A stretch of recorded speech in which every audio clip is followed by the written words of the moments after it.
Test.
All right. We're going to call to order the City Council meeting for Monday, September 19th, 2022. Please stand and join us for the Pledge of Allegiance. I pledge allegiance to the flag of the United States of America and to the republic for which it stands, one nation, under God, indivisible, with liberty and justice for all. Thank you for that. Now on to roll call. Jamie. Jeff Delkey. Here. Tracy Coach. Here. Bill LeClaire. Here. Darla LeClaire. Here. Tim Petrie. Here. Jason Ring. Here. Bonnie Shemulinas. Here. Scott Steckmesser. Here. Adam Husky. Here. We can skip over number 4. There is no public hearing. On to number 5, which is consideration of any council member requesting to participate in this meeting via remote location. Tonight, we have Tracy Coach joining us via the telephone. So I'm looking for a motion to accept her into this meeting. Thank you, Bill. Do I have a second? Second by Bonnie. Thank you very much. Any discussion? See none. This is a roll call vote. Jamie. Jeff Delkey. Aye. Bill LeClaire. Aye. Darla LeClaire. Aye. Tim Petrie. Jason Ring. Aye. Bonnie Shemulinas. Aye. Scott Steckmesser. Aye.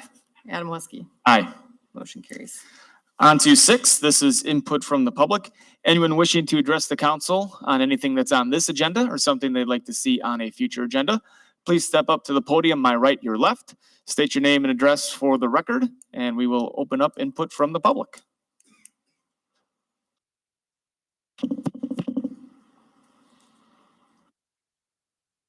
Good evening. Kathy Dalkey, 3727 Adams Street. I appreciate the opportunity to address the council and would like to see an agenda item go on the council. There's been a lot of chatter as of late as to the increasing energy costs and utility bills. I submit that this isn't an isolated incident, as I've been tracking our utility bills for the last 4 years that we've lived in Two Rivers. It is cooler here in the summer and warmer in the winter. And I'm paying rates that I have not paid since I lived in Phoenix, Arizona, where it's 120 and I would run my air conditioning 24/7. I will submit to the council for their review because I've been questioned as to the veracity of my statements about my utility bills, my last 3 months' utility bills. Over a 90-day period, 2 individuals have resided at a residence together. 90% of the time, both were working. 28 average days were spent in that house, during which time an occasional microwave was used.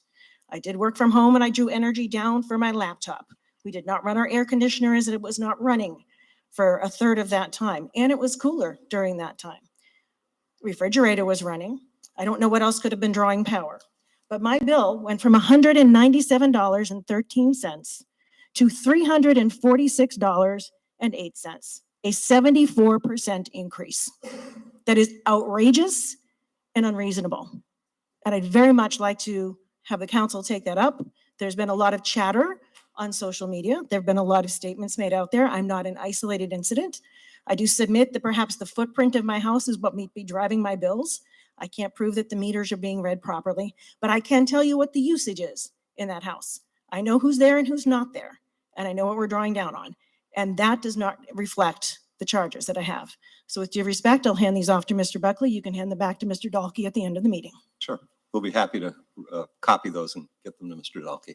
Thank you. And I think we have heard that quite a bit, and I've seen it on my bill as well. So you're right, it's not an isolated issue, but it is something that Mr. Buckley and Brian Delman of the electric utility have been looking at. And I think you have some information possibly tonight. I have a couple slides. It's not a comprehensive answer, but some slides to share. And we're going to be discussing it further at the Council Utilities Committee meeting on Thursday of this week. But There's no question that they've been high. There's no question about that. I'll be curious to see the usage stat shown on the bills, Ms. Dalkey, reference, because that's not fully accounted for in what we know about a high PCAC for electric. So. Okay. All right, thank you. Anybody else wishing to address the council? All right, seeing none, we will move on to council communications. Any council member have any letters or other communications from citizens that they'd like to share at this time with the rest of council? Bonnie. Yeah, I guess I can start. I got one letter, well, no, it was a phone call about bicycles. And I know there was disagreement at the rec committee, but bicycles are a problem, and there have been other people, not just this person, who have come forward to talk about bicycles. I don't know exactly what to do, but I'm just telling what she said. And then I wanted to mention one other thing that we really cannot do anything about, but we all got an email from people who felt pressured to, that was the impression I got anyway, to sign a petition, and they did not agree with the petition. I just am bringing it up. I hope people, if they feel they shouldn't sign it, then don't sign it. I know it's hard sometimes. And I know what it's like when you're passing these petitions around, because when I go for my signatures, I've gotten doors slammed in my face and things like that. But I don't get my bullhorn out and say, I know you're in there. So just so that people don't feel like they have to, and people shouldn't push. That's it. Thank you, Bonnie. Anybody else, council communications? Jeff? I have a few of them. Countless communications with people about utility bills and the increase in how incredibly high everything is getting. Somebody messaged me and asked me, is there an ordinance stating that you can or cannot have farmland within the city limits? Farmland. Yeah, like, That's a can you farm within the city limits? We don't have ag zoning per se. There are, we'd really have to look at the code, but there are certain things people might consider agricultural uses, like cropping of Right. land.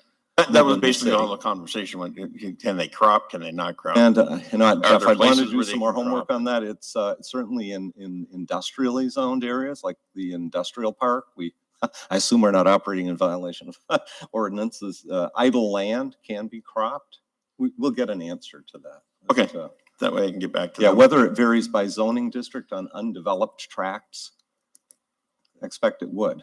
Like similar to what's in the industrial park over here on 310, don't we lease Yeah, land with for? the city, I know the city leases land to a couple of different farmers that grow soybeans, corn, that sort of thing. Right.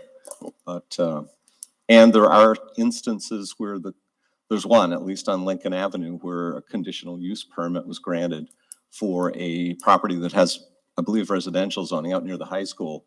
That's been in front of the council in recent years to have goats, chickens, a pony, some things like that. And that's within the city, but that's relatively limited and took a conditional use permit. Okay. We'll get some more info on that.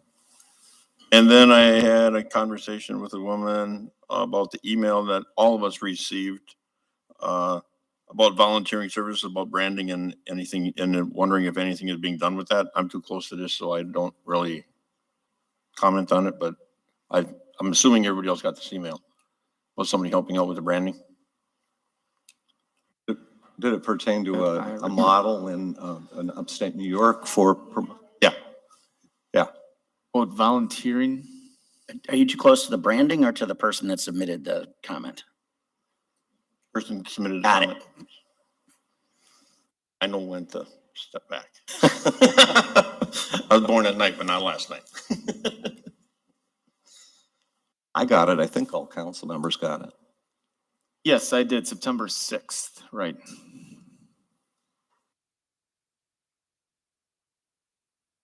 That, I believe, is all that I got. Okay. Anybody else? All right, seeing none? Adam, Yes. back to the other one. I mean, is anybody gonna follow up on that or talk to her? On that email? Otherwise, I have to listen to it and I really don't care to. It was more of an open-ended one. I didn't know that we were supposed to individually reply to it. Well, not that everybody should reply, but I mean, somebody should reach out. Okay, then I will get with Greg and we will formulate a response to that. Right. Okay, anything else? No? All right, then we will move on to number 8, which is council reports from boards, commissions, and committees. Anyone have anything they'd like to report on? Darla? I have two different things. The first one is our Environmental Advisory Board, and we are working very hard on getting our winter education series going at the library. And our focus is on the environment. And we're also looking at our green infrastructure examples within the city so that we can author an insert with the utility bills. It's going to take a little while, but it'll basically cover, here's what the city is doing as far as green infrastructure, and here's tips on how you can participate in becoming more green at your own home. We're also working on the front yard gardening presentation that would go to the Plan Commission. So that's underway. And we're also working with, or will be working with Nick Vandehey of McMahon to discuss issues with the DNR and with their TMDL report, and that's total maximum daily load. And basically, that's the maximum amount of a pollutant that a water body can accept and still meet the state's water quality standards. So that's pretty important. It goes hand in hand with our MS4 reporting. This all has to do with stormwater ponds. So we're being very vigilant with this because I know that the attitude for stormwater ponds is pretty high, and rightly so. And we're doing what we can within the city to not only make our environment better, but also to, for lack of a better word, make brownie points with the DNR. So that will help. The other thing too is Main Street. And what we have coming up is the Fall Wine Walk, which is on October 28th from 5 to 8:30. And we're also going to have Trick or Treat on the 29th of October. And we are looking to recruit new board members. And I'm going to hand this off to Jason because he can give you a better idea. Jason is the director of Main Street. So he's the best person to explain what's going on. So I don't want to step on Darla's toes. She is our committee rep for the Two Rivers Main Street that represents City Council. So thank you for taking the lead on that and deferring to me because I really feel strongly about thanking some people for the success of Ethnic Fest on Saturday. So we had 18 food vendors, we had 37 craft vendors, and we're still working on the final count of what we feel attendance is. It's kind of a tough one. We don't have admission charged. We're kind of an open and come as you will event. So we're going to try to do some crowd estimates and get a good count for our records for next year. But we had some amazing weather, some amazing sponsors, and some amazing volunteers help out with this event. So if I can just read a little list of our sponsors, I think their recognition is important to continuing this great event. So some of them are even in the room today. So Shoreline Credit Union, Karen Net Company, Whitecap Insurance, Schrader's Department Store, Fox Communities Credit Union, Travis Stevens, Remax Port Cities Realty, Bank First, Medicine Shop, Edward Jones Financial, Two Rivers Clothing Company, First Anderson Real Estate, Deja Martin Funeral Chapels, Wisconsin Nationwide, Intertwined, and Patkowski Family Dental. And I just want to say that we have title sponsors in that group, and we have $100 sponsorships in that group, and all of them mean the world to our organization. We love our title sponsors, but it's that little business that scrapes together $100 to help support our event that really means the world to us, and their support is important to making events like this happen. So I also want to thank our volunteers. So some of these folks helped with trash removal, serving in our beer garden, helping with setting up and getting food vendors and craft vendors directed to the right spot. So Travis Stevens, Nathan Cronfirst, Kurt Andrews, Jeff Soxie, Tony Soxie, Rusty Wallish, Andre Jacques, Bonnie Shimalunas, Gina Cron, and Julie Schrader. And I'm hoping I didn't miss anyone in that list, but we had a great group of people helping us out there. And then not to wrap it up with volunteers, also the city played a really big role in this event, and particularly some employees who I really feel went above and beyond the call of duty to make this event really go seamlessly. So Rebecca Hansen had a huge hand in getting things set up and really teaching me the tools that Park and Rec provide to us on event days. And then the crew headed up by Jared Rohr.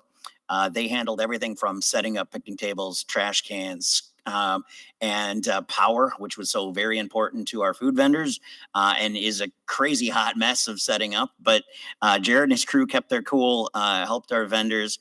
And so Jared, Frank Sheeha, Corey Johnson, and Randy Reimer, they were exceptional.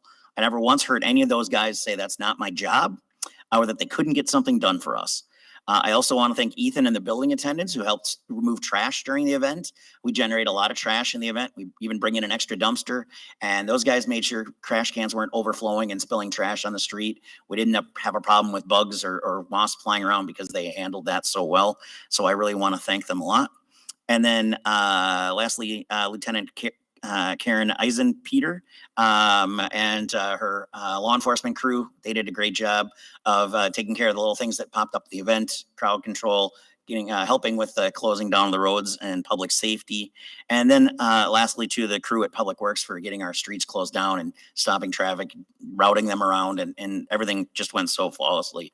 That whole crew, everyone that worked on that, true professionals in the community. So thank you to everybody. Job well done down there. It was a good weekend. I just want to say one thing.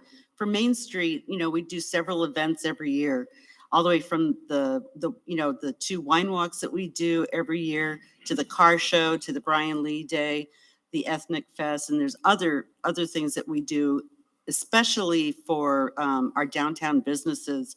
That's the whole point why we have events, is to draw people into our downtown so that they visit these businesses. And if they don't visit that day, they will come back, and they're just aware of what it is that Two Rivers has. And so that's what Main Street does, is to help out the businesses. Very good. Thank you for the report. Anybody else have anything they want to report on? I got a couple. First off, with Plan Commission, the comp plan was gone over after extensive months of working on it.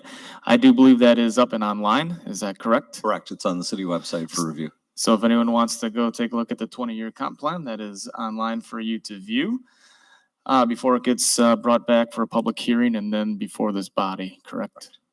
And then at Parks and Rec, we talked extensively about playground equipment.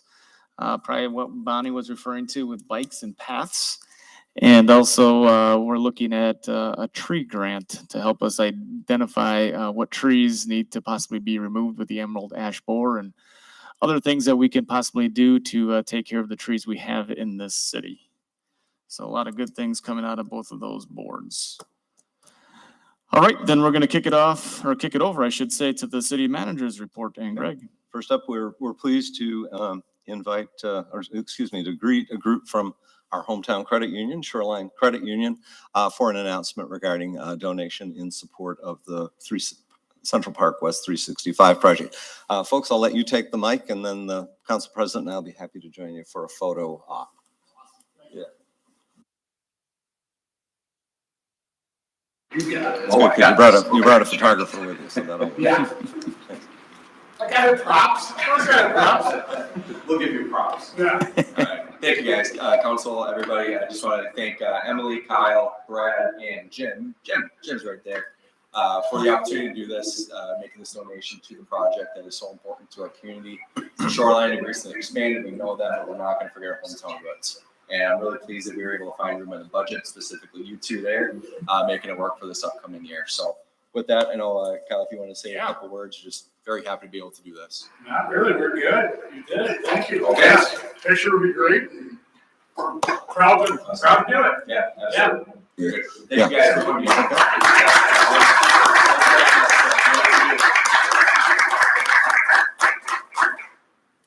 I would note, I was going to report it later anyway, our fundraising now is just nudged over $700,000 toward that goal of 800,000. So Shoreline, thank you for joining with a lot of other great organizations and individuals in the community.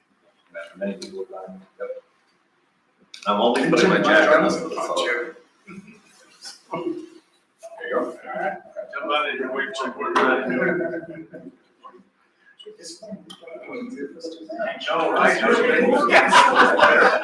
We did it better than me.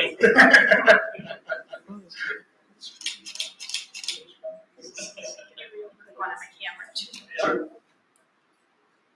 On my phone.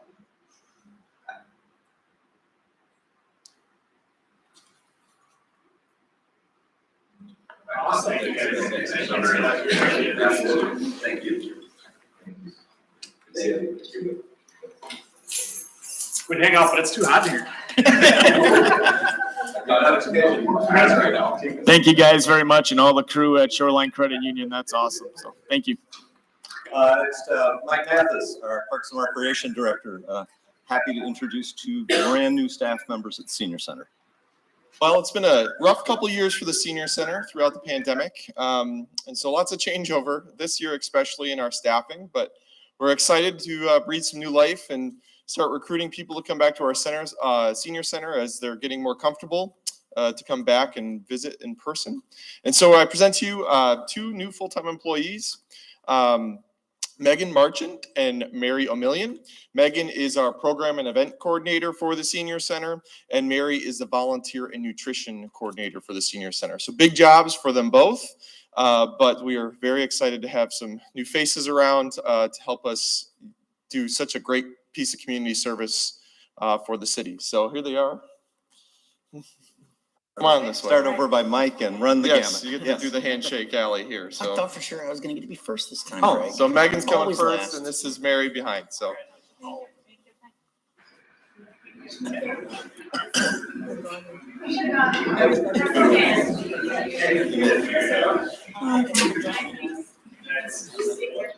Different. That's right.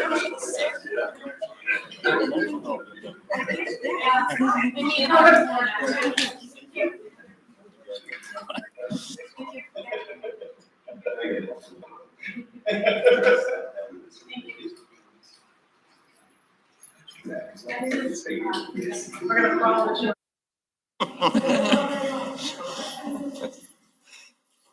Okay.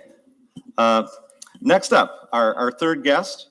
He may have to stay and endure the heat just a little bit longer. We're pleased to have Brian Grunwald from Clifton Larson Allen, the city's auditors, to present the 2021 audited financial statements along with a summary report. Council members have the audit document and management letter in your packets. I'm sure you read it closely all over the weekend. And we do have some slides to share prepared by CLA that highlight the report in front of you. All right. Well, I'm Brian Grunewald. Thanks for having me here this evening. And before I get started, I do want to thank Dave and your team for the cooperation and assistance, that we received throughout the audit process. There's a lot of effort, a lot of time that goes into answering questions, pulling together information, and I certainly want to acknowledge Dave and thank Dave and his team for that process. And then as Greg had mentioned, I believe you have copies of the audit documents, the financial statements, as well as the management communication letter. In terms of the discussion this evening, I just summarized some of that information in the PowerPoint behind me. But if anyone has any questions on any of the documents, please feel free to ask. That being said, I'd just like to give you a brief overview of the summary of the audit results. There's actually two different reports that are included within your financial statements. The first bullet point there being the independent auditor's report on the basic financial statements. That is considered to be an unmodified opinion. Essentially means that I believe that your financial statements are complete and accurate in accordance with our professional standards. And I also want to emphasize that that is the highest level of assurance that you can receive as part of the audit process. The second item there is focusing on internal control. As part of internal control, we consider the organization's internal control structure, how they handle cash, for example, how they pay their bills, for example. There's one item from an internal control standpoint, and I will say this is a very common item. It's something we've talked about in the past. It's referred to in the audit document as finding 2021-1, preparation of the annual financial report. Essentially, that means that we as your audit firm are the ones who are preparing that financial statement. So that's more of a disclosure and is discussed and disclosed in detail in the financial statements. So, and I just want to iterate again, that is very common for organizations of your size. Then the next slide here is just labeled as required communications. This is really intended to be an overview of the management letter, the document, the letter format that you've received. This is a bullet point list of a few of the topics that are discussed in that letter. Again, the topics that you've seen here are pretty consistent with what you've seen in the past, very standardized. I'm just highlighting it because it is information that we're required to communicate as part of the audit process. Again, focuses on things like accounting practices and accounting estimates, financial statement disclosures, et cetera. Nothing in there, there's nothing in there that I would consider to be a red flag, certainly nothing that's unusual. Again, more standard type disclosures. And I do want to point out, third from the last there, the one to reference to audit adjustments. All adjustments that I'm aware of are included within your financial statements. So again, I do believe that those are complete and accurate. All right. Got a point. Then I just wanted to move into the financial information. Again, very summarized format, and just a couple key points that I want to make here. This first slide is focusing on your general fund, and it's looking at your fund balance reserves. So again, those reserves that are left as of the end of the year. And I really just want to highlight and emphasize, if you look at the total line, your total general fund balance, the last few years has been increasing. If you look from 2019, your total being just under 2.1 million, increasing to just under 2.3 million for 2020, and increasing again for 2021 up to 2.5 million. So essentially means you've been monitoring your budget, and from a budgetary perspective for 2021, your expenses coming in under budget, and as a result, those equity reserves continuing to build and increase. So wanted to highlight that overall increase. And then when I look at the two different categories there, as we've talked about in the past, there's a line there for the non-spendable long-term receivables. Essentially what that is referring to is the dollar amounts that the general fund has loaned to other funds. Because they've been loaned to other funds, we certainly track that. We also disclose that, but those funds are not available until those other funds can make repayments. So certainly extremely positive to see those balances coming down as quickly as they have been. And again, you can see at the end of 2021, leaving you a balance of 1.5 million. And as a result of that, your unassigned category, that's the category that is available for contingency, working capital, et cetera. That unassigned category, you can see how that's actually moved out of a deficit into a positive balance, positive 306 at the end of the year. So when I step back, all of those directional movements with the reduction in your long-term receivables, the increase in your unassigned and increase in your total fund balance, I think certainly very good news financially in terms of how you've been monitoring and handling your budget the last few years. So just wanted to emphasize that. Then I also just wanted to give you a snapshot of some of the other funds. This slide is focusing on your debt service fund, really just giving you a presentation of the balance at the end of the year. So you do have $29,314 that's available as of the end of 2021. Those dollars are restricted for future principal and interest payments. I think if memory serves, some of that got consumed with the 2022 adopted budget to mitigate a small increase in debt service. So it'll be a smaller number when you see the 2022 audit. Just had to throw that in, Brian. Sounds good. Perfect. Yep. And then just again, I know there's a lot of information here and a lot of different funds presented. I really just wanted to give you a snapshot of the balances available at the end of 20 in comparison to 2021 with all the dollars and the information that's presented on here. Just wanted to emphasize the last line there, focusing on your total special revenue funds. They did decrease slightly from 944,000 to just over 700,000 at the end of the year. Again, natural for some of those balances to fluctuate, especially when you look at things like your library gift fund, for example, that did come down a little bit. Also some fluctuation in the revolving loan fund, as well as the business and industrial revolving fund. So I would just remind council, of course, this was prior to the sale of the Paragon property, 606 Parkway, that had tied up about $1.2 million worth of what was the balance and is now again part of the balance in that business and industrial revolving fund. Just FYI. So that one will look significantly better at the end of 2022. Sounds good. And obviously I feel like with the fact that it's September, looking back a little bit here, so look back to I'll keep the color commentary to a minimum, but that's a Sounds big good. one. Okay, and then next, just wanted to give you a snapshot of your capital projects fund. Again, a lot of information here. Certainly all that information is included in your financial statements. Total capital projects fund moving from 3 million at the end of 20 to just under 3.4 million at the end of 2021. Again, some fluctuation in there.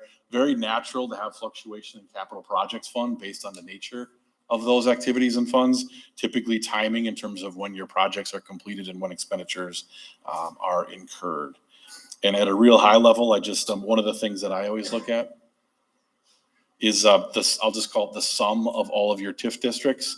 At the end of 2021, your TIF districts had a total of 884,000 in fund balance versus 998 for the previous year. One, or should I pause? Is that Tracy rejoined? Tracy. She's back. All right. Sounds good. And then, the computer, I hear it and everything. Okay. okay, sounds good. Then it's going to move forward into some of the utility funds.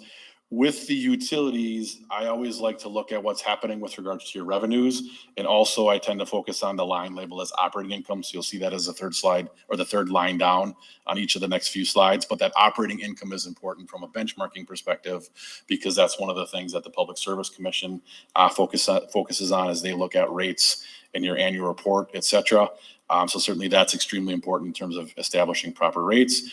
With regards to the electric utility, you can see your trend with regards to your overall revenues, operating revenues of 9.4 million at the end of 2021. Also see a summary there of the operating expenses coming in at approximately 8.6 million, leaving you with operating income, revenues in excess of your expenses of 847,000. And again, you can see the trend that you've had the last few years there as well. I do want to highlight, as you move down the rest of this slide, the non-operating revenues expense line. That's very summarized. It's primarily interest expense and grants and interest income when applicable. You can see that line there. And then I guess the last line I want to focus on is just the overall change in net position. That's the sum of all of your expenses and all of your revenue sources. You can see there too, your equity increasing 550,000 for 2021. From a benchmarking and rate perspective, the rate of return, that's in reference to the Public Service Commission and how they monitor and benchmark your performance. Rate of return coming in at 6% for 2021. Again, consistent with the overall increase in your operating incomes. I don't know if Brian or Dave knows offhand, the authorized rate of return or targeted rate of return per our last PSC rate increase was probably 6, in that range. Okay. Okay. Just as a reminder too, because we have had a fair amount of discussion about utility costs and rates lately, when you see that operating income, council members and the public do remember debt service and major capital purchases if made with cash, which both of which are necessary to maintain a utility, are not counted as operating expenses. That's why you have a rate of return and why you want to see a positive net operating income, because capital expenses and debt service are below the line after that calculation. So it isn't like there was an extra $847,000 in cash laying around at the end of 2021. And I would just stress or emphasize that as a very regulated process in order to change your rates for both electric and water, because they are regulated by the Public Service Commission. You do need their approval, and you do standard rate setting process with regards to the Public Service Commission. So you don't control those rates. We probably had some revenues from 2020 that were deferred. That's an accounting question, I guess, that were deferred because of the extended moratorium with COVID. So there were some differences in billing that the Public Service Commission allowed you to do. I wouldn't describe it as deferred, but I'd describe it as differences in collection. Our billing was the same. I would agree with that. I would agree with that. We just couldn't get the money. Right. Yeah. So, thank you. And then there's a reminder, the transfer outline there, that you are required to pay, it's referred to as a tax equivalent charge. So those transfers out are going back to the general fund as required in accordance with the PSC rules on that. Our utility. Similar information here for the water utility. From an operating revenues standpoint, you can see the results of your revenues for the last few years. Overall, I would describe them as fairly flat. Similarly, the expenses, they did increase slightly, leaving you with operating income of 692,000 versus 780 for the previous year. Again, that non-operating revenues and expense line, that's a net number, so that includes things like interest expense. 2021 also included some additional grant money for debt and debt forgiveness. And then ultimately, again, you'll see the transfer out, 102,000. Again, that's a net number and includes your transfer out back to the general fund. Overall, change in net position, increasing your overall equity position, 775,000. And again, it's a regulated utility. You're following the PSC rules and doing what you're supposed to be doing there with.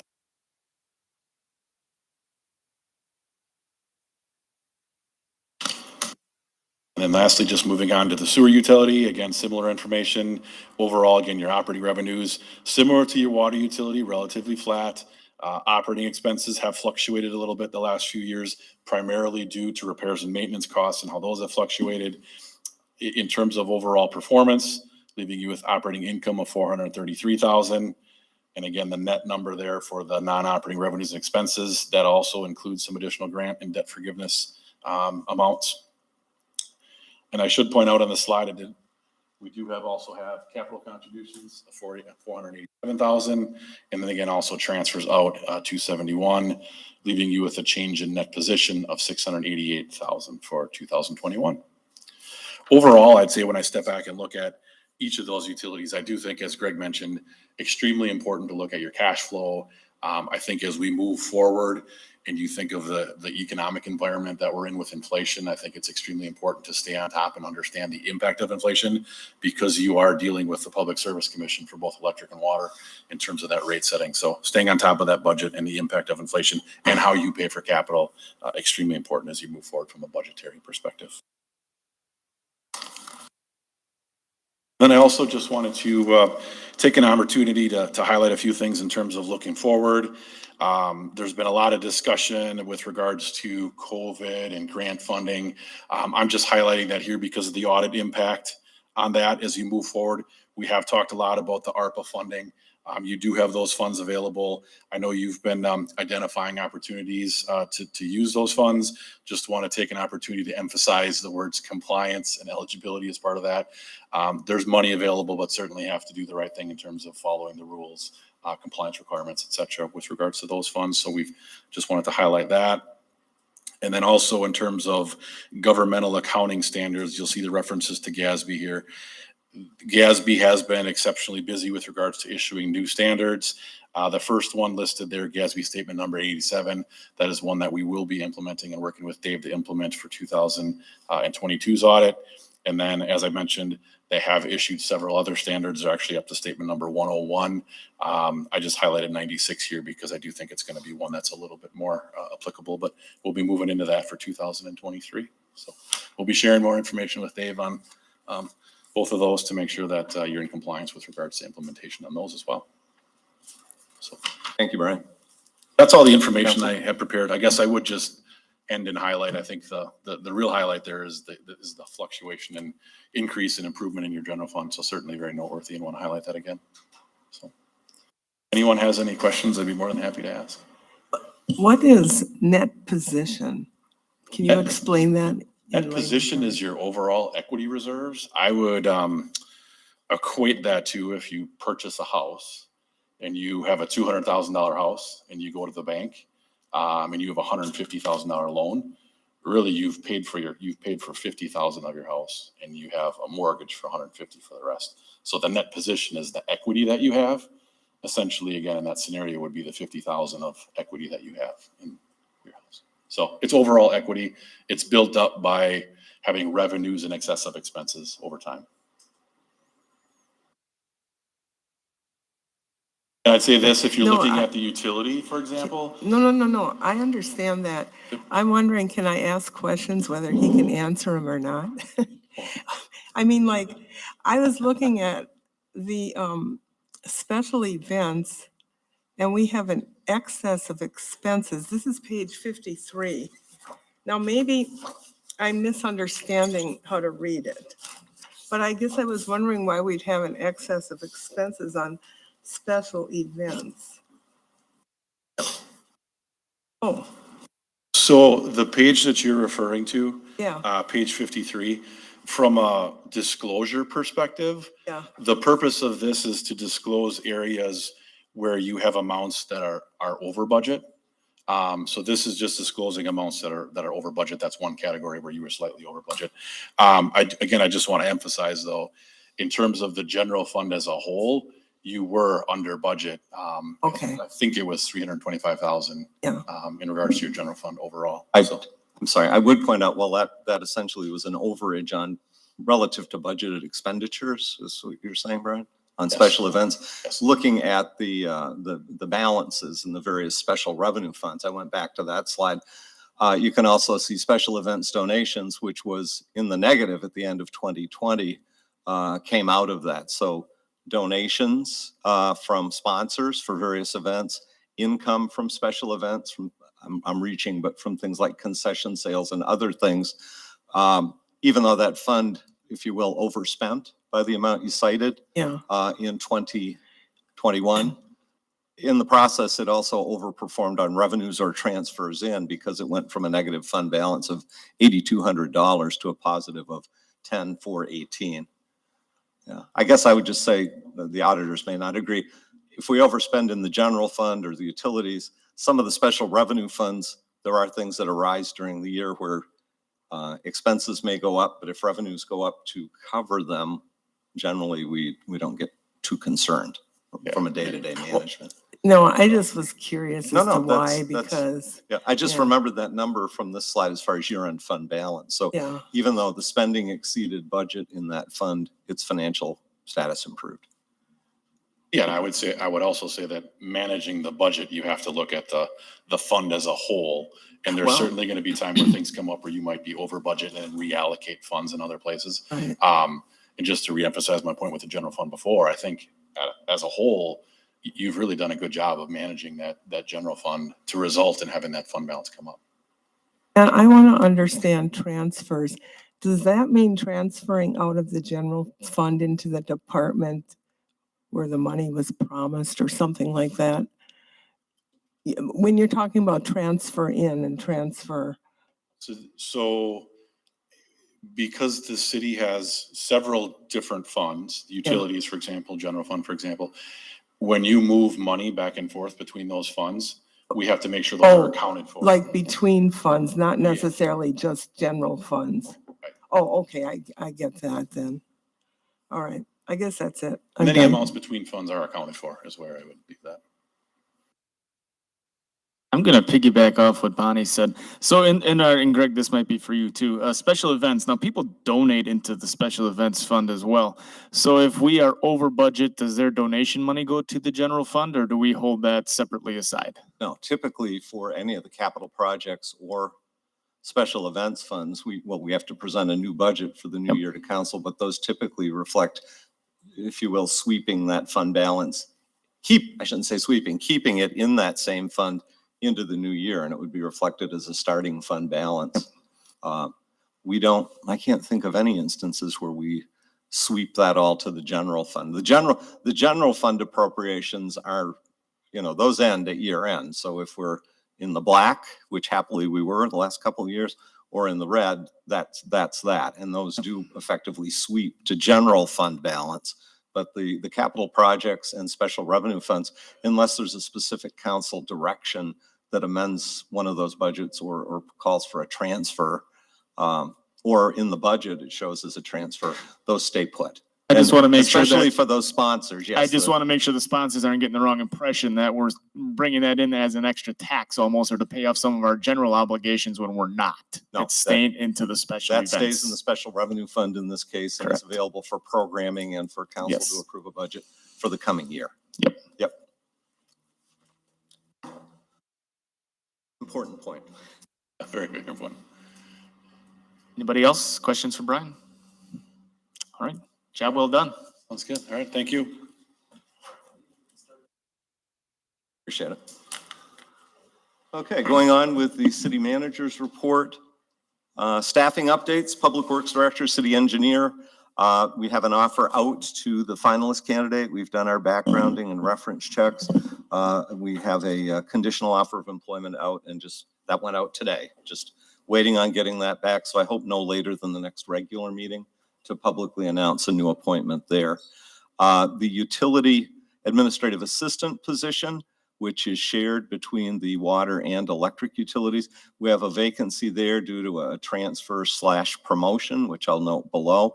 That is a full-time support staff position down at Water and Light we're currently advertising for. Upcoming or recent retirements, as we've discussed before, Vicki Berg, for over 20 years, our zoning administrator and inspections assistant, retires near the end of this month. And through both external advertising and an internal posting, candidates were reviewed, interviews were conducted, and Gina Sampe, our, until very recently, utility administrative assistant, will be taking on that position.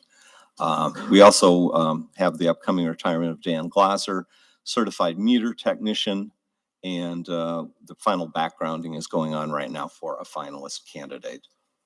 The meter tech in electric, again, deals with meter testing, accuracy issues, questions like that come up.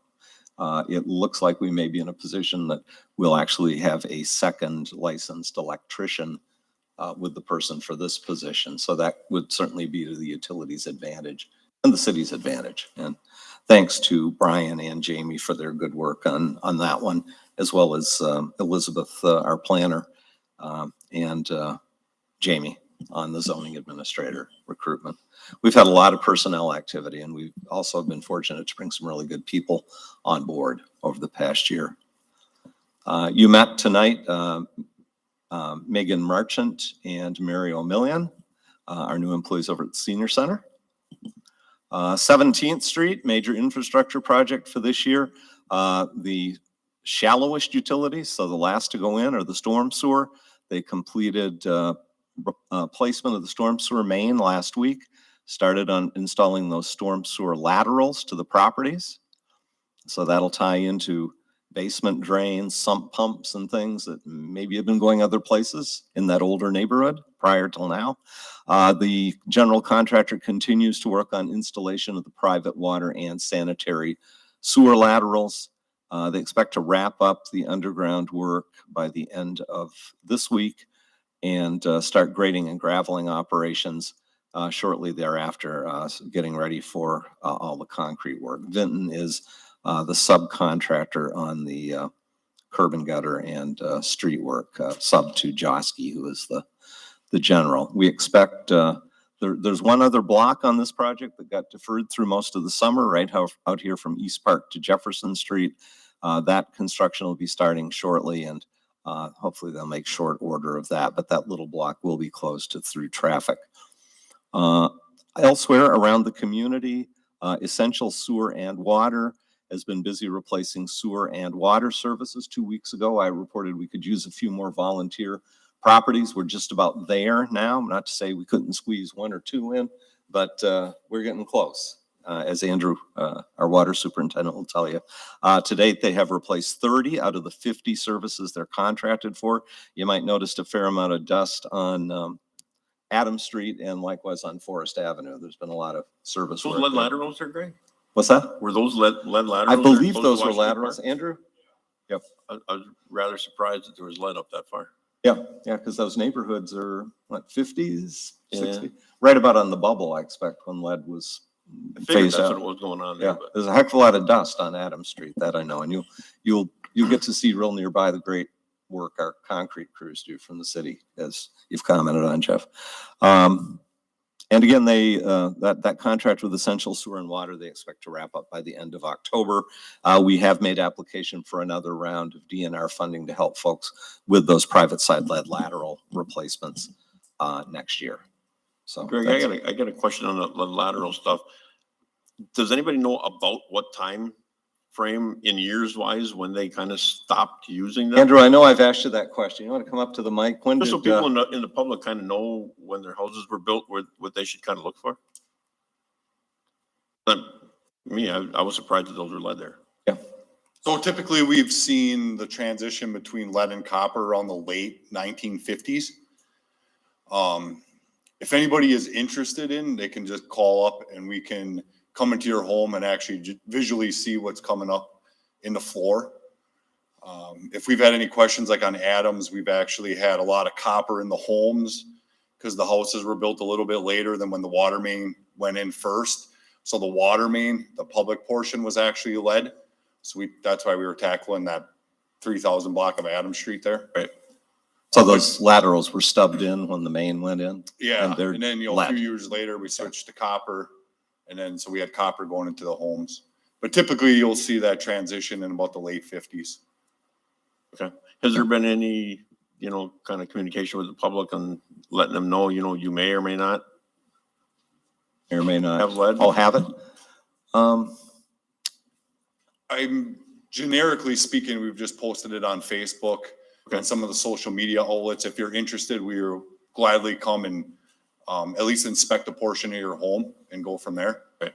Okay, I'm just curious because it'd be nice to have the And if, public, kind of informed on it so that someday they don't be, oh crap, I should have done this back then. and if you've got galvanized service as well, while it isn't lead, it does count toward our lead totals and those homes are eligible as well. The lead may not get you, but the galvanized may get down to the point where there's just a pinpoint for the water to go through. Right. Yeah, the galvanized will actually corrode inside the pipe. So galvanized, we don't talk about galvanized much, but it is part of the lead service program through the DNR. And, just to take it one step farther, because it wasn't too many years ago, the city's responsibility for getting the lead out ended at the curb stop. Then now it goes to the meter.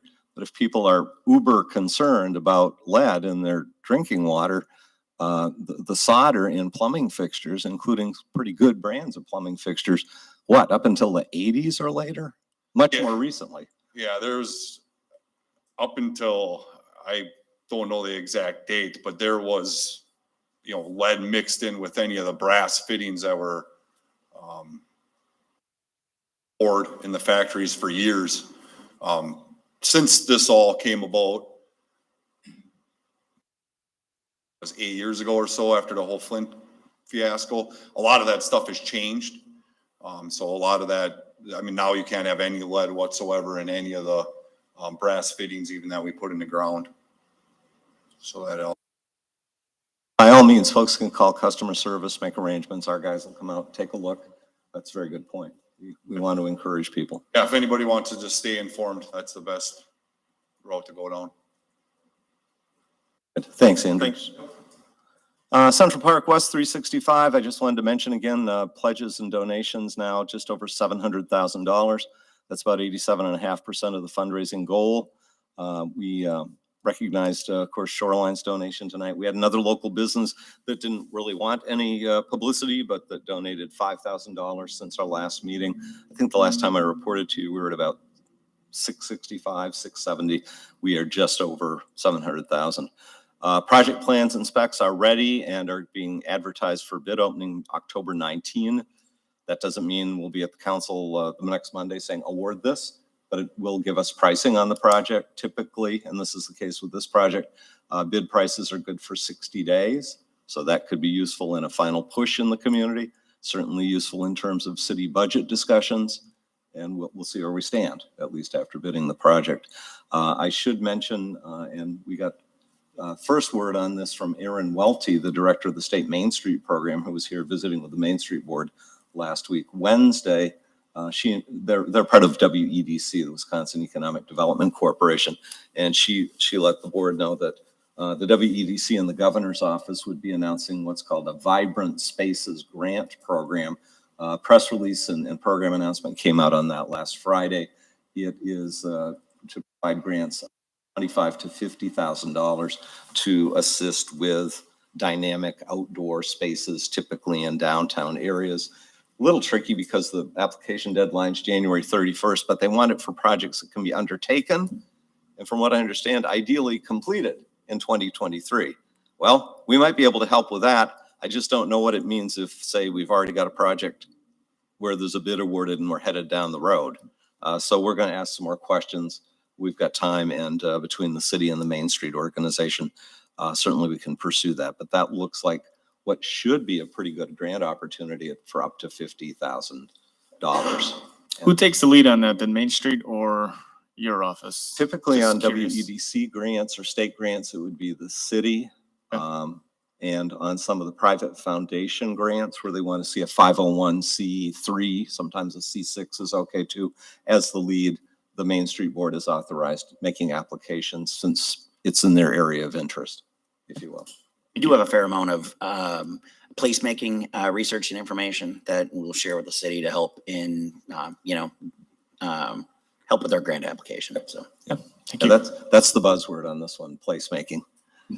So Defined. that is that. Just want to make the community aware that our good friends at U.S. Coast Guard Station Two Rivers, specifically the AIDS to Navigation group that is housed year-round out of our Coast Guard station. Search and rescue, as you know, is just Memorial Day to Labor Day these days and under the jurisdiction of Station Sheboygan. But the folks actually from all the Coast Guard, AIDS to Navigation, the Sheboygan Station, the Green Bay Auxiliary, hosting an open house over at the Coast Guard this coming Saturday. Is that right? Yeah. Saturday, September 24. That's 10 a.m. to 1 p.m. Beautiful historic building, beautiful perspective on the harbor and the community. And nice chance to learn more about this branch of the federal service that has a really great history in Two Rivers. So please share this with folks. We'll get it out on social media. U.S. Coast Guard Station Two Rivers Open House. Council President mentioned earlier the draft comprehensive plan. I think we will be calling it the 2022 plan. We're shooting to get it done for 2020. It should be good for the next 10 years. That is officially out for public comment now. It will be the subject of a public hearing in front of the council. First meeting in November, Elizabeth? Yep, shooting for first meeting in November. It's available online to review. Likewise, there will be an open house here in Chambers next Monday, the 26th at 5:30 p.m. So, excuse me. So that's just before our 6 p.m. work session. Council members certainly welcome to stop by a little early for that.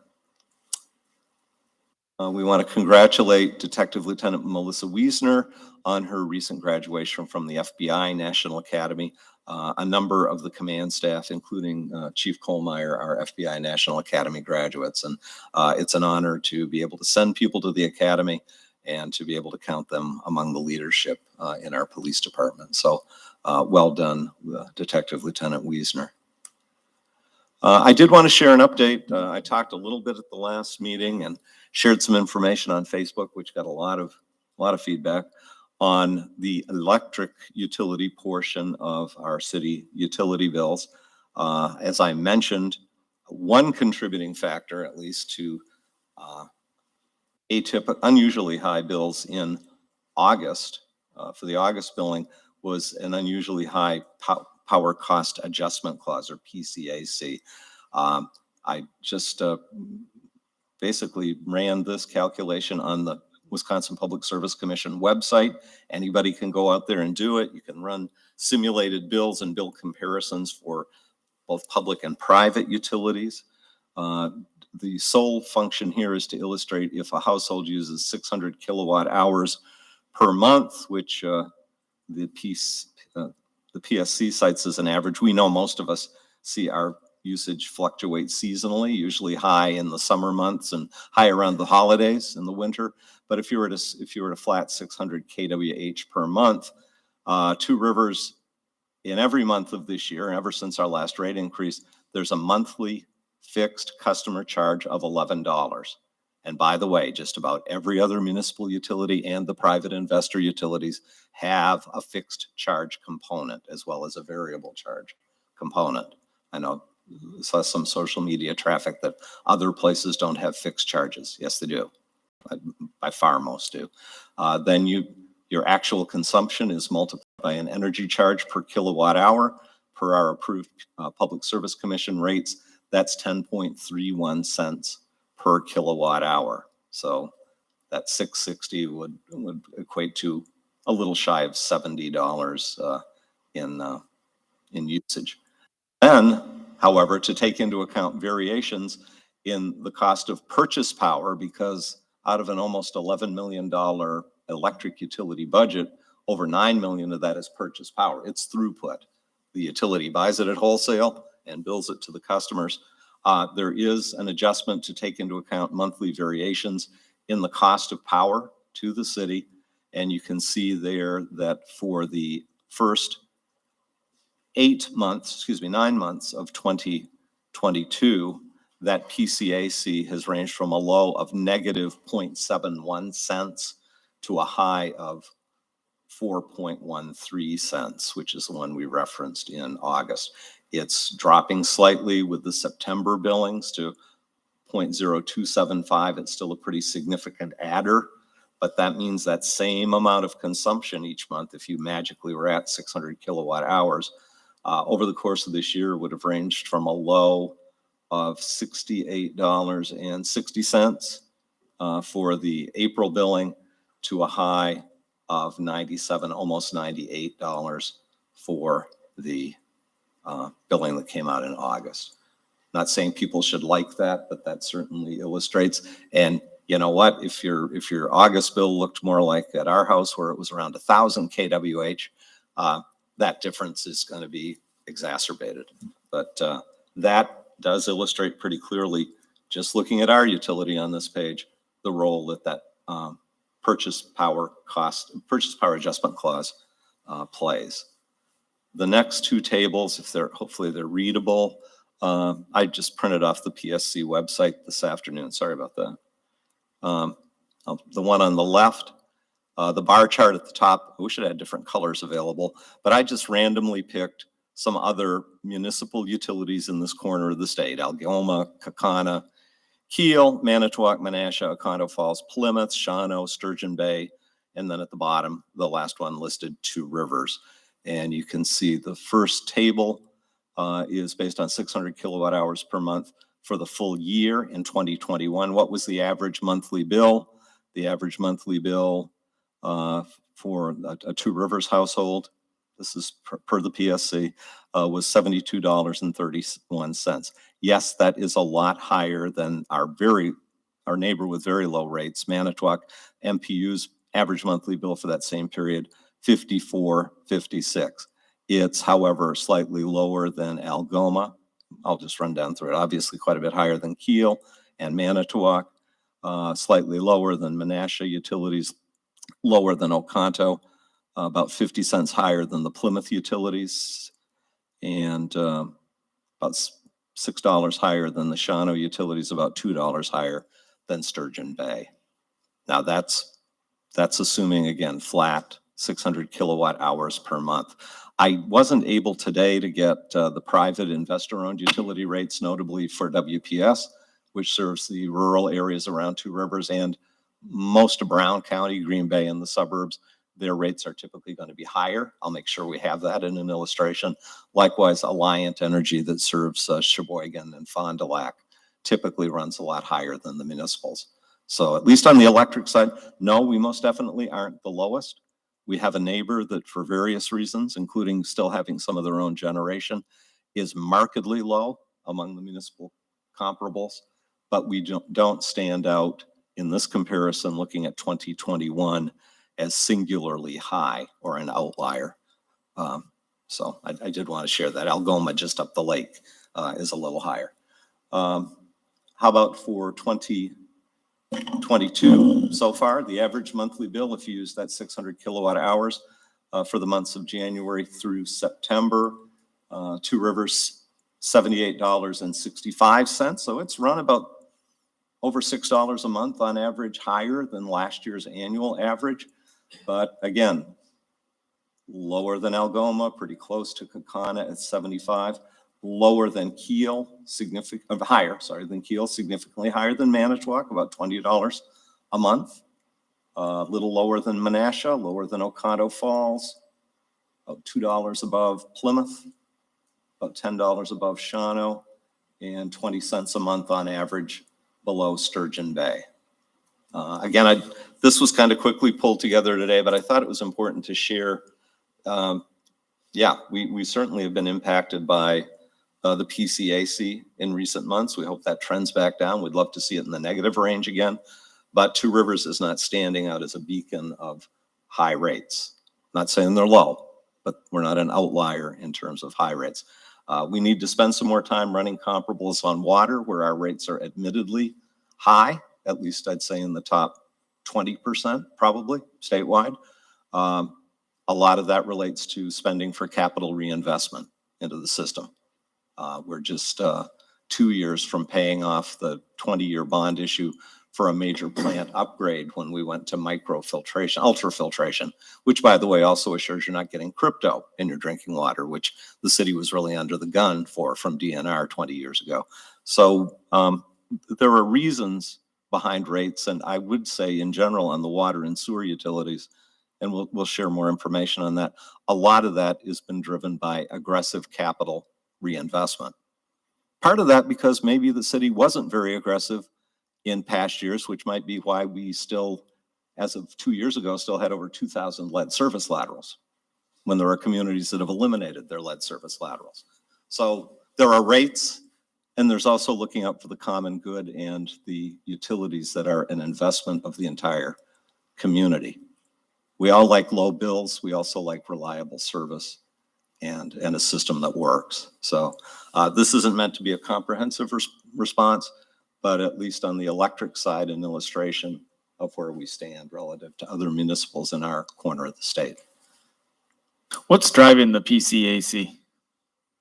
Well, as I mentioned last time, certainly a lot of that is the cost of the source of power.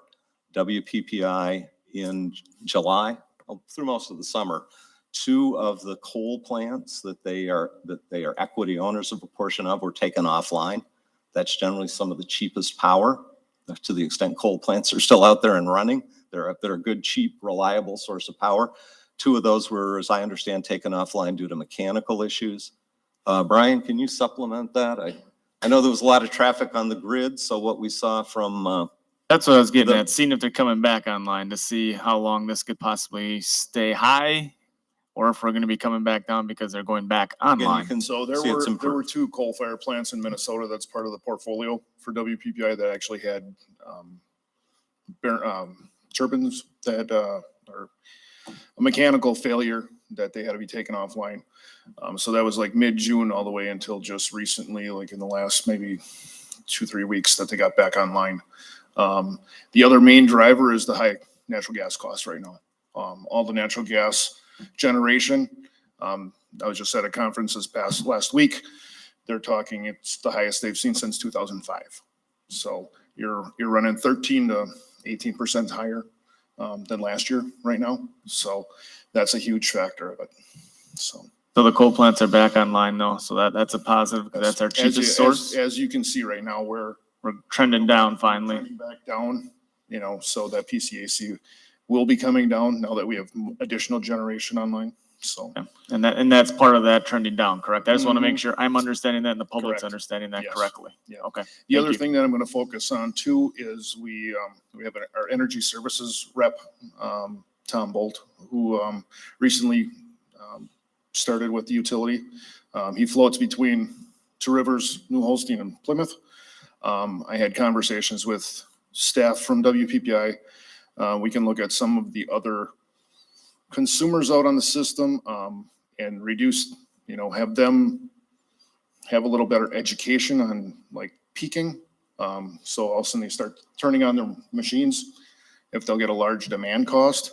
That has a large factor into a lot of this stuff too. So we'll do some education.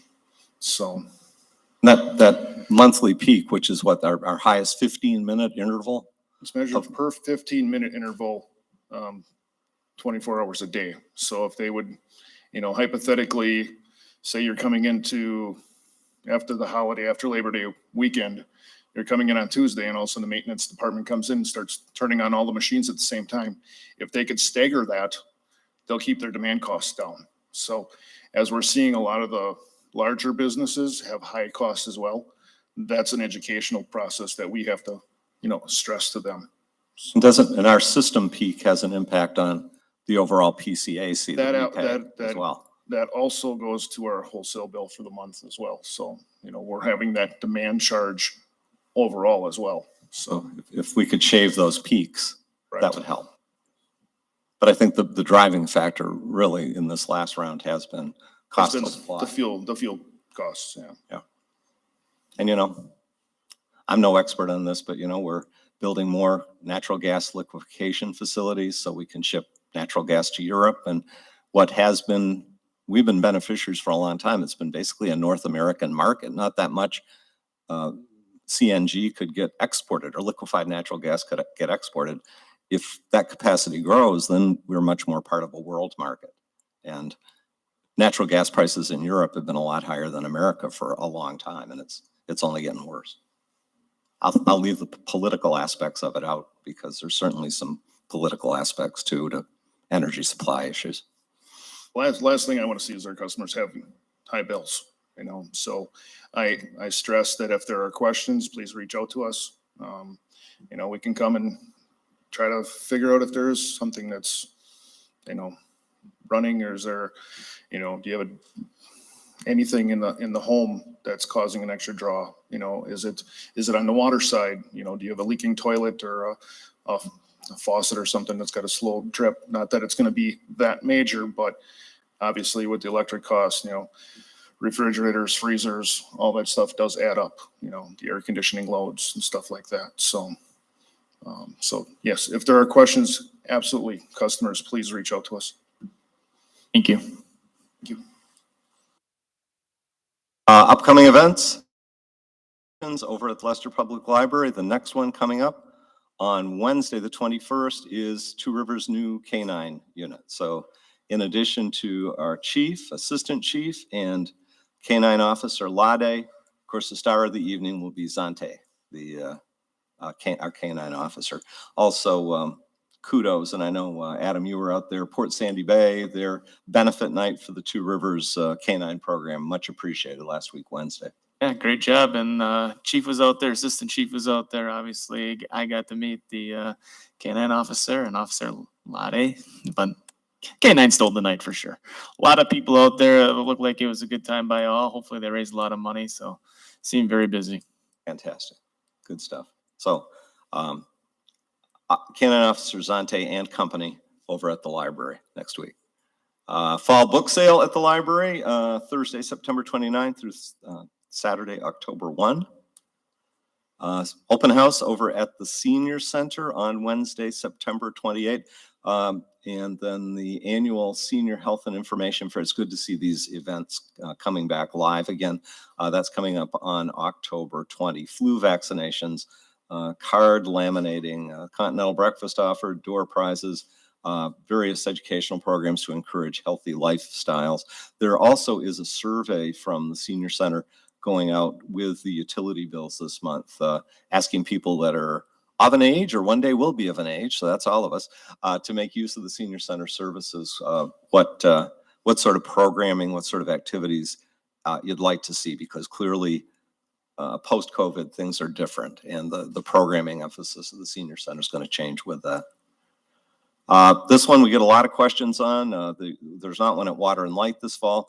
However, the Octagon Club from the high school will be doing their fall electronics drive over in the community house parking lot. Various items accepted for no fee, like computers, printers, laptops, microwaves. There is a fee for items like televisions, monitors, and things with refrigerant in them, like refrigerators and dehumidifiers. For more information, you can go to the City Hall Facebook page or the Facebook page for Two Rivers Optimists. Again, that's October 1st, Saturday, 9 to 1. Mentioning again the Neshota Charitable Foundation Dick Rohr Memorial Badger Night with guest speaker Jared Aberderis and Master of Ceremonies worth the price of admission, and we'll spell ceremonies right on that, Bill Jarts, and that's $40 a person to benefit the Two Rivers Neshota Charitable Foundation, which does a lot of great things in support of area youth. Different venue this year over at the Wood Type and Printing Museum, heavy hors d'oeuvres and craft beer and wine from various area purveyors. Good stuff. We just would remind people, great opportunities to view the shoreline and the roof of the wastewater plant and all kinds of places from the harbor cam. And I take it from this that the harbor cam is back up and fully operational. So, yep. So it's better than most webcams because it just doesn't refresh a static view. You can zoom, you can rotate. If somebody else is on ahead of you, you can get in the queue. Just don't be one of those people that sits there and makes the camera go in circles constantly, because it's annoying and it makes people seasick. That is my report for the evening as we look out over Two Rivers Harbor. Thanks. Beautiful picture. All right, on to the consent agenda then. Under A, we have a presentation of minutes. There are one, the city council meeting for September 6th, 2022. I've been stopped. I should have added earlier, when going back to the lead services, if you go to the city website under the water utility, there's an entire link for lead awareness. So anybody that has any questions or is curious, there's a lot of good information there. Would be a great place for anyone to start. So I just wanted to bring that up again. Okay, thanks. Thank you. All right, so under A, we have a presentation of minutes. There are one, city council meeting September 6th, 2022. The recommended action is a motion to waive reading and adopt the minutes. Under B, minutes of... Welcome back, Tracy. Do we have you now? Oh, she fell off. All right, Tracy, we're gonna give you a call here. And by we, I mean Jamie.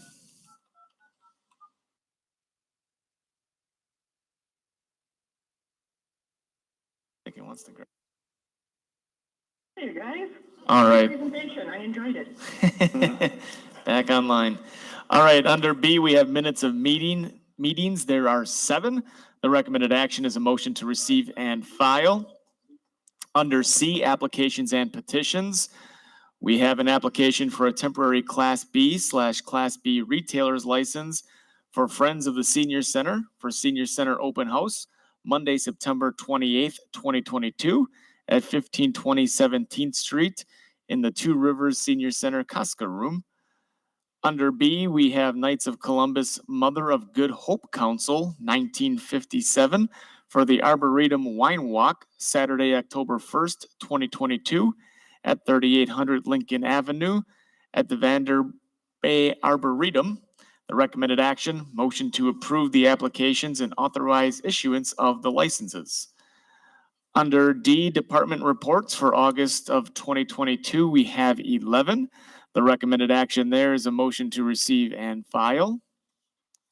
Under E, finance reports for July 2022, we have 4. The recommended action is a motion to receive and file.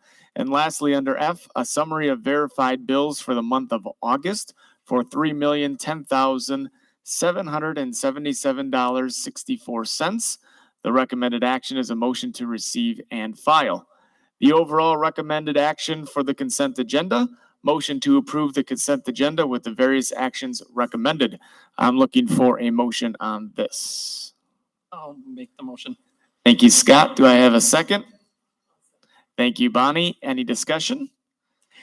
You know, I'd like to bring up, for people at home, if you go to the site for Two Rivers and look under agendas and look under agenda packet, because I think the public would be interested in seeing reports by the police and fire department. They always do a nice job.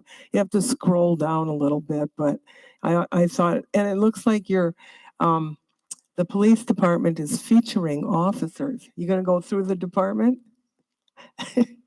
It's a nice idea. It is. Unfortunately, we can't take full credit for coming up with the idea. There's another department in Wisconsin that does it, so we kind of stole the idea from them. But yeah, we're trying to highlight all the staff during their on their anniversary. I'm a little behind. I should have mine in there too, back in June, but you'll be seeing mine coming up fairly soon, and everybody at some point. So Yeah. Yeah, it's neat. We get a lot of positive feedback. Yeah. From folks. We put it on Facebook as well. Right. And just one other thing, Mr. Sukawati, I think people are secretly desiring to know what goes on in the wastewater plant.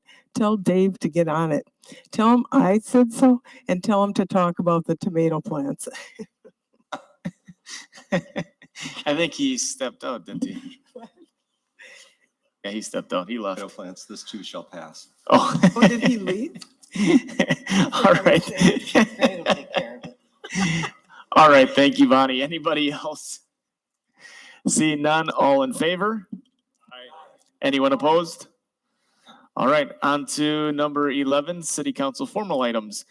Under A, we have a resolution authorizing issuance and sale of up to $355,975 for water system revenue bonds, Series 2022, and providing for other details and covenants with respect thereto, and approval of related $508,537 financial assistance agreement, 17th Street water main replacement. The recommended action is a motion to receive reading and adopt the resolution. Greg, for a little background. Yes, this is basically the financing for the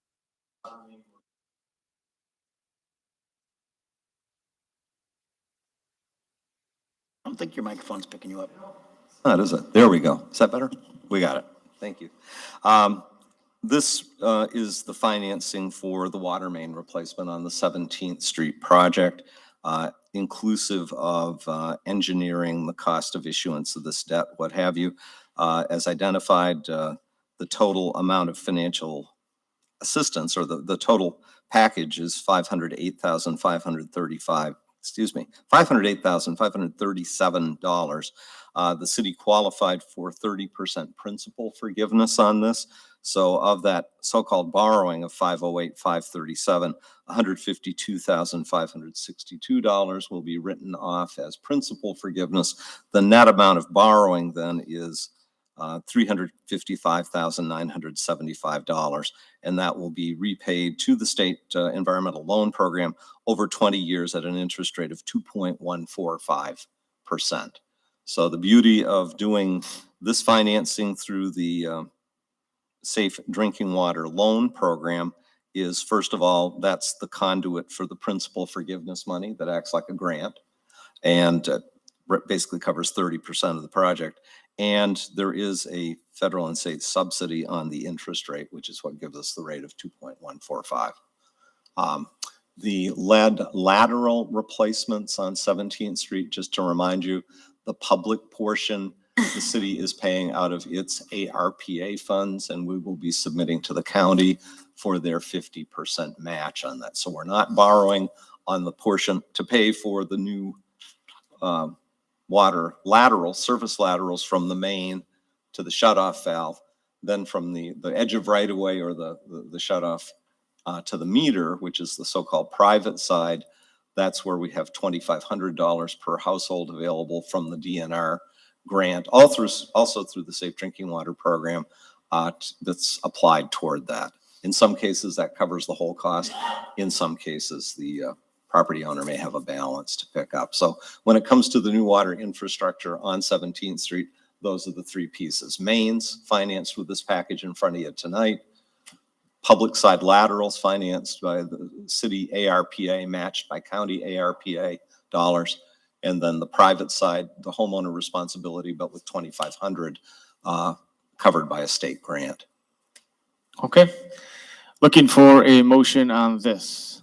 I'll make that motion. Thank you, Jeff. Do I have a second? Thank you, Bill. Any council discussion? See none, it is a resolution. We will do a roll call vote. Jamie? Casey Coach. Bill Leclerc. Aye. Darla Leclerc. Aye. Tim Petrie. Jason Ring. Aye. Bonnie Shamulinas. Aye. Scott Steckmesser. Aye. Adam Husky. Aye. Jeff Delkey. Aye. Motion carries. All right, on to B, a long time coming. Award of bid for asphalt resurfacing of Washington Park tennis courts to be repurposed as one tennis court and 6 pickleball courts. a 2022 budgeted project at $150,000 total.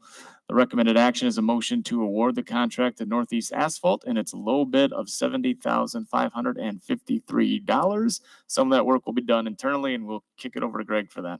Yeah, council members might recall that this item was budgeted out of the Washington Highlands TIF for the current year at $150,000. That was our best estimate in-house and after some discussion with contractors. When the bids came in, they were significantly in excess of that amount. I'm sorry, I don't remember the exact amount, but well over $200,000. Council rejected all bids. We took another look at it. I give a lot of credit to the engineering department and Parks and Rec and Northeast Asphalt and some other contractors that engaged in discussions.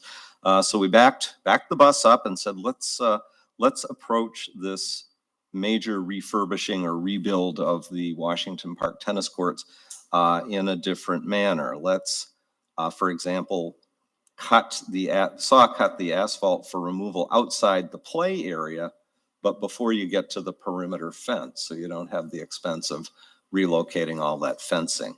So the play area ends up just fine.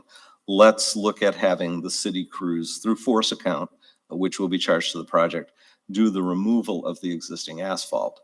And then Northeast, you would come in and do the fine grading once that asphalt is removed, fine grading of the subgrade base course, top course of asphalt. That is what was bid out again. Remember, Northeast was the only bidder last time. They're the only bidder this time for the reduced scope of work, which just reflects their paving work. In addition to Northeast work and the force account work, staff has secured quotes on fencing, Fortress Fence at $25,910 to install new net posts and interior fencing, basically for the pickleball courts and the one tennis court that will be remaining there.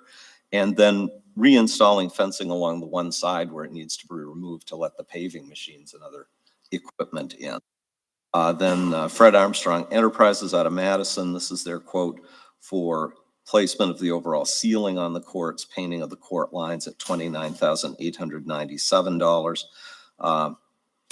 Grand total, still mighty close to the total budget, but $149,360 is our current estimate, assuming council approves Northeast Asphalt's bid, and they are looking to get in there yet this season and get the paving done. But then the courts would sit idle through the winter, and come spring, the fencing and painting and marking work would be done. So tonight we ask the council's approval for a contract with Northeast Asphalt in its low bid amount at $70,553. We know that may vary a little bit because the tonnage may come in a little high, a little low, but right in that neighborhood and based on their unit price, with the understanding that these are the other costs identified to complete that project, which will not produce a new set of courts, but a new play surface and rejuvenated courts. Okay, just want to say thank you to all the pickleballers because we've heard from many of them for their patience in this.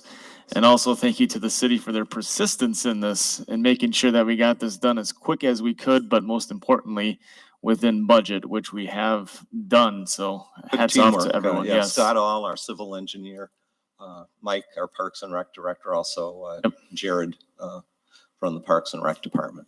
Thanks all. We'll have a lot of happy people if we can get this done. Very happy. Yep. They'll be very happy. Yep. Okay, Jason. Just one thing, I just want to point out that the cost of nets weren't featured into any of this yet. But I will point out that we have a company locally, Karen Net, who has been nominated for the coolest thing made in Wisconsin, specifically for their pickleball nets this year. So you can go online once per day and vote for Karen Net Company at madeinwisconsin.com/contest. Karen Net thanks you for their votes, your votes. Good plug. I like it. Hats off to them too. That was a PSA. All right, we're looking for a motion to award the contract to Northeast Asphalt in its low bid of $70,553. Thank you, Scott. Second by Tim. That was quick. I like it. Council discussion. See none. I think this is a good opportunity to do roll call. Jamie. Bill Leclerc. Aye. Darla Leclerc. Aye. Tim Petrie. Aye. Jason Ring. Aye. Bonnie Shimulinas. Aye. Scott Steckmesser, Aye. Adam Huskey, Aye. Jeff Dalkey, Aye. Tracy Coach. Aye. Motion carries. Very good. We made some people happy tonight for sure. On to C, two-way traffic on the 1000 block of School Street for the Hamilton Wood Type and Printing Museum, 14th Annual Ways Goose Yep. at 1816 10th Street on November 4th through the 6th, 2022. The recommended action is a motion to approve the two-way traffic on School Street. Greg, anything on that? Yeah, well, this is a part two of something we brought to the council back at the first meeting in September. Wood Type's Ways Goose event, major fall printers conference held over at the museum, back live after being virtual the last couple of years. We did bring their request for a closure on 10th Street right in front of, is it 10th Street? Yeah, right in front of the museum during this event, so they can place an event tent and have people flow back and forth across that street that a lot of people, if you don't use it, probably don't recognize as a street. I'd used it a few times before I realized it was a one-way street.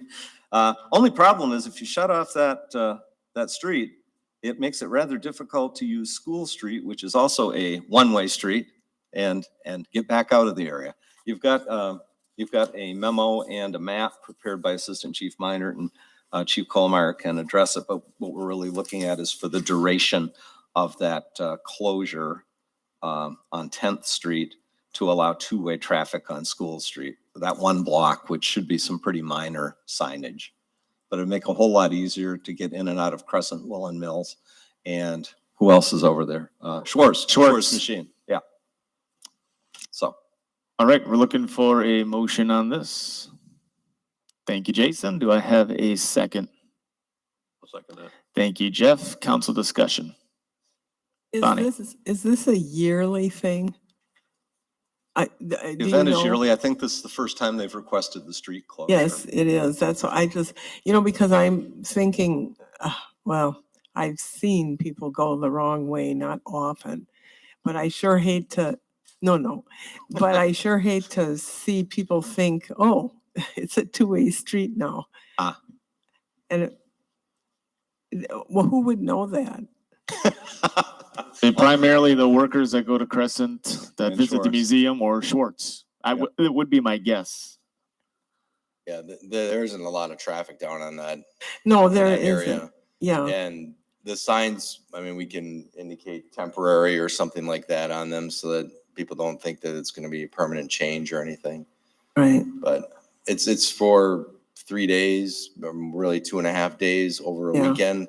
I don't think it's going to raise any eyebrows or anything like that. But I didn't run out and look at it, but I expect it would mean covering up temporarily some one-way do not enter signs. It'll Yeah, there's remain pretty visible. probably 2 signs Yeah. that would just get covered up. Something else.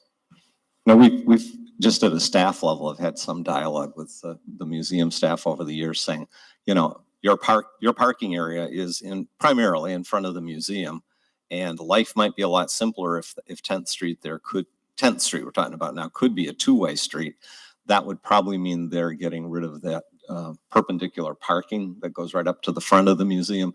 They're not wild about losing that, but there'd be a lot to be said if that area could be cleaned up. That's not what we're doing tonight, but food Okay. for thought.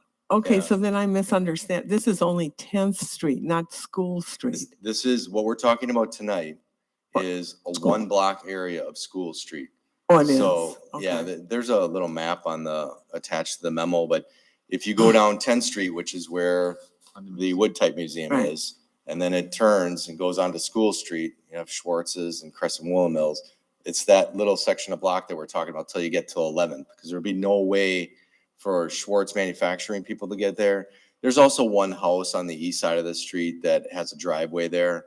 And then there's driveways really that probably aren't used too much for Crescent and also Schwartz in that area. So, you can't get on School Street to the businesses if you block off 10th Street. So what we're talking about tonight is just simply allowing two-way traffic for about a period of 2.5 days Right. on School Street in that 1000 block. Any other council discussion? All right, roll call vote. Jamie?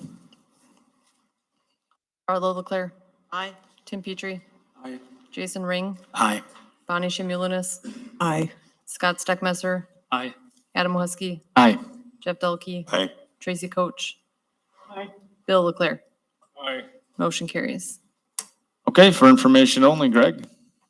Just a note, upcoming meetings, we've got a work session next Monday. Among the topics will be an opportunity to discuss and review bicycle regulations. That was, Bonnie mentioned something tonight that's come up at past meetings about restrictions on sidewalks. I know at advisory, I believe we were going to talk a little bit about golf cart regulations, just as to provide for some better understanding of that. Those are, oh, and I do plan to bring to the council, we've had it for a while, the county to, in order for us to be able to take advantage of their matching ARPA dollars on lead laterals, wishes for the city to adopt a purchasing policy as it relates to purchases using federal grant funds, basically mirroring one the county adopted.